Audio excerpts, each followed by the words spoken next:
More vabereki sinoswera sei kudzimba uko, maswera sei munomuka sei, pane vari kuenda kumabasa, pane vari kubva kumabasa, zvokumoresai mese. Ndosinda kuigira nyeri panapa iyi, vanhu vanofara nekutambudzwa kwatiri tichiita munyika mezimbabwe. Like tikupei one by one kusvika vakwana vese vari vashanu, ndinoteva ivo vaite 5. Saka please don't forget to like, share and subscribe. Ngande utangira kwapa 5 tichidzika koku.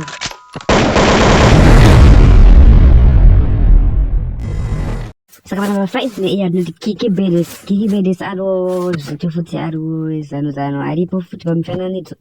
Ndikupei mufananidzo ari muzione here but hazviri kurwadza izvozvo. Zvonzwa mapanza asi amwe akuti ai mapiritsi. Ndikati right. Saka aiwa kiki usadaro tinotemba newe wani usadaro. Okay, handei mberi. So panambo Enzo Esha aripo futi. Arikuzoita rusimbisa bato musadaro musafari nekutambira kuvana veZimbabwe.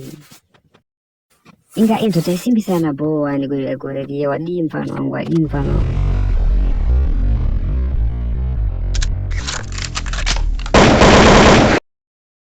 So vatati apo tine mufana wedu pop 10 panamba 3 pop 10 vana wangu tokuziva vanhu safari nekutambudzwa kunochitwa vana veZimbabwe nemukuru uyo wamuri kungoti mapiwa bhegi maada kuendera mberi muchidai.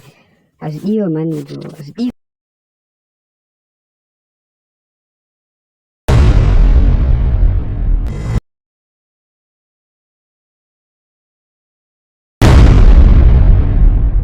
Tine akamprofita Java, Prophet Passion Java. Vanozvinakidzwa nazvo futi zvekufarira vana veZimbabwe tichitambura, vanoona ndichikurudzira kuti idhipe vachitaura zvinhu zvisina maturo, zvinoratidza kuti vari kufara nekutambura kwedu vana veZimbabwe. Vanhu vakadai ava vanoda kurangarirwa kana tava kutonga isu. Komana ngaapinde kwezvo akakanda fesi yakareba kunge tsono.